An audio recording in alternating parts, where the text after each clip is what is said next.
Hi guys, இன்னைக்கு எதை பற்றி பார்க்க போகிறோம்னா சிஎஸ்கே ரிலீஸ் லிஸ்ட்டை பற்றி கிரிக்பஸ் ரீசெண்டாக ஒரு ஆர்டிகல் பப்ளிஷ் பண்ணியிருப்பாங்க. ஸோ அந்த ஆர்டிகல் பயங்கர கான்ட்ரவர்ஷியலாக இருந்தது, டாக் ஆஃப் த டவுனாகவும் இருந்துச்சு. ஸோ அந்த ரிலீஸ் லிஸ்ட்டில் அவங்க ஒரு 5 பிளேஸை மென்ஷன் பண்ணியிருப்பாங்க. அப்போ ரச்சின் ரவீந்திரா ரீடெயின்டா அப்படிங்கிறது நிறைய ஃபேன்ஸுக்கு ஒரு பயமாக இருக்குது. ஏன்னா Rachin Ravindra is also the same category of Devon Conway. ரெண்டு பேருமே ரீசெண்ட் டைமாக இன்டர்நேஷனலில் சரியாக பர்ஃபார்ம் பண்ணுறது கிடையாது. ஸோ இந்த வழியில் ரச்சின் ரவீந்திராவோட ரிட்டென்ஷனை பற்றி பார்க்கலாம். அண்ட் மற்ற சில இன்ட்ரெஸ்டிங் சிஎஸ்கே அப்டேட்ஸுமே இருக்குது. ஸோ அதை பற்றியுமே கண்டிப்பாக டிஸ்கஸ் பண்ணுவோம். வீடியோ கண்டிப்பாக இன்ட்ரெஸ்டிங்காக இருக்கும். வீடியோ கிளிக் தட்டிட்டு மறக்காம சேனலை சப்ஸ்கிரைப் பண்ணிக்கோங்க.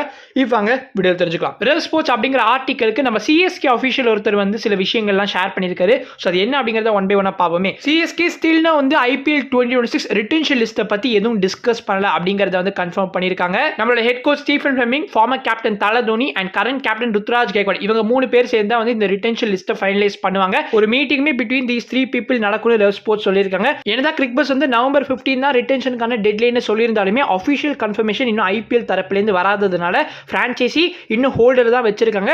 சூன் அந்த டேட்டுமே அவங்க கைக்கு வந்ததுக்கு அப்புறமா இந்த ப்ராசஸ், அதாவது இந்த ரிட்டென்ஷன் ப்ராசஸை ஆரம்பிப்பாங்க அப்படின்னு வந்து ரெவ் ஸ்போர்ட்ஸ் சொல்லியிருக்காங்க. Devon Conway and Sam Curran CSK விட்டு ரிலீஸ் ஆக போறதை பத்தி அந்த சிஎஸ்கே அஃபிஷியல் கிட்ட வந்து ரெவ் ஸ்போர்ட்ஸ் கேட்டிருக்காங்க. அதுக்கு அவர் பார்த்தீங்கன்னா வந்து டோட்டலாக நெக்லெக்ட் பண்ணியிருக்காரு. He has rubbish the rumours அப்படின்னு வந்து சொல்லியிருக்காங்க. சிஎஸ்கே மேனேஜ்மெண்ட் ரிட்டென்ஷனை பத்தி இன்னும் எதுவுமே டிசைட் பண்ணல. இப்போதான் தல தோனி வந்து யூஎஸ்ல இருந்து ரிட்டர்ன் ஆகியிருக்காரு. ஃபிளெமிங் வந்து நியூசிலாந்துல இருக்காரு. ஐபிஎல்லுமே exact date for the submission வந்து சொல்லாததுனால ஸ்டில் எந்த ஒரு முடிவும் எடுக்கல. ஸோ இந்த ரிட்டென்ஷனை பற்றி சிஎஸ்கே ஒரு ஃபைனல் டிசிஷன் எடுக்கிறதுக்கு ஒரு மீட்டிங்குமே வந்து ஆர்கனைஸ் பண்ணுவாங்க. அந்த மீட்டிங்கில் நம்ம தல தோனியுமே கலந்துப்பாரு. மோர் ஆர் லெஸ் தல தோனி வந்து நெக்ஸ்ட் சீசன் கண்டினியூ பண்ண போறாரு அப்படிங்கிறது உறுதி தான். ரிட்டென்ஷன் லிஸ்ட்டை ஃபைனலைஸ் பண்ணதுக்கு அப்புறமா நம்ம ஸ்ரீனிவாசன் சார் கிட்ட தான் வந்து அது அப்ரூவலுக்கு போகணுமே வந்து சொல்லியிருக்காங்க. ஸ்ரீனிவாசன் சார் ரீசெண்டாக வந்து சிஎஸ்கே சேர்மனாக ரிட்டர்ன் ஆகியிருப்பாரு. சிஎஸ்கே மட்டும் இல்லை, அவர் ஜேஎஸ்கே அண்ட் டிஎஸ்கேமே வந்து மேனேஜ் பண்ண போறாரு. ஸோ ஸ்ரீனிவாசன் சார் கிட்ட தான் வந்து ஃபைனல் லிஸ்ட் போகும். அவர் ஏதாவது கரெக்ஷன்ஸ் இருந்தால் பண்ணுவார் அப்படின்ற மாதிரி நம்ம ரெவ் ஸ்போர்ட்ஸ் சொல்லியிருக்காங்க. அண்ட் கோச்சிங் ஸ்டாஃப்ல எந்த ஒரு சேஞ்சஸும் இருக்காது அப்படிங்கிறதுமே வந்து சொல்லியிருக்காங்க. ஸோ ஸ்ரீனிவாசனுக்கு வந்து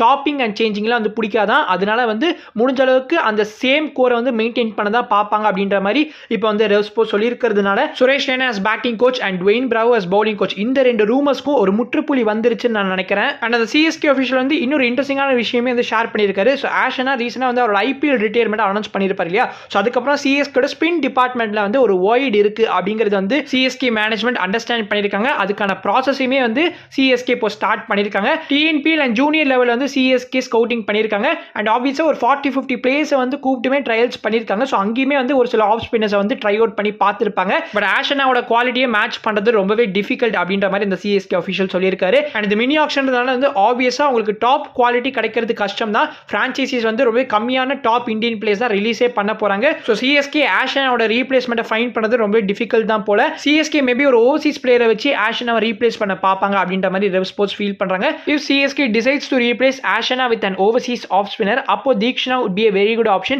அவர் ஆர்ஆர்ல இருந்து ரிலீஸ் ஆக போறாருன்னு வந்து நம்ம கிரிக்பஸ் கன்ஃபார்ம் பண்ணியிருப்பாங்க. தென் இன்னொரு ஸ்ரீலங்கன் பிளேயர் கமிந்து மெண்டஸ், இவர் வந்து எஸ்ஆர்எச் ஓட ஸ்குவாட்ல வந்து ஐபிஎல் 25 சீசன்ல இருந்தாரு. 75 lakhsக்கு வந்து எஸ்ஆர்எச் அவரை சைன் பண்ணியிருப்பாங்க. he can play handy knocks too and இவர் வந்து ambidextrous bowler, அதாவது இவரால வந்து போத் ரைட் அண்ட் லெஃப்ட்ல வந்து பவுல் பண்ண முடியும். இவருமே ஆஃப் ஸ்பின்னர் தான். கமிந்து மெண்டஸோட ரீசென்ட் ஏசியா கப் பெர்ஃபார்மன்ஸுமே வந்து நாட் சோ குட். பாகிஸ்தானுக்கு எதிராக ஒரு 50 ரன் ஸ்கோர் பண்ணியிருப்பாரு. மற்ற கேம்ஸ்லாம் he has struggled தான். பட் நமக்கு இவரோட பவுலிங் தான் முக்கியம். ஸோ பவுலிங்ல எப்படி பெர்ஃபார்ம் பண்ணியிருக்காருன்னு பார்த்தோன்னா இந்த ஏசியா கப்ல வெறும் ஒரே ஒரு மேட்ச்ல வந்து பவுல் பண்ணியிருப்பாரு. பங்களாதேஷ்க்கு எதிராக ப்ளே பண்ண கேம்ல ஒரே ஓவர்ல 16 ரன்ஸ் கன்சீட் பண்ணியிருப்பாரு. அதுக்கப்புறம் அவரோட ஓவர் கட் பண்ணிட்டாங்க. பவுலிங்கை பொறுத்த வரைக்கும் கமிந்து மெண்டிஸ் ஒரு பார்ட் டீமர் தான். But with the bat he can deliver of course. So ஒரு குட் ரீப்ளேஸ்மெண்ட் ஃபார் ஆஷனாவை கண்டிப்பாக கமிந்து மெண்டிஸ் இருப்பார் நம்புறேன். Before the start of IPL 2025 season நிறைய பேர் ஆஷனா வரைக்கும் நமக்கு பேட்டிங் என்ன இருக்குடா அப்படின்ற மாதிரி நம்பினாங்க.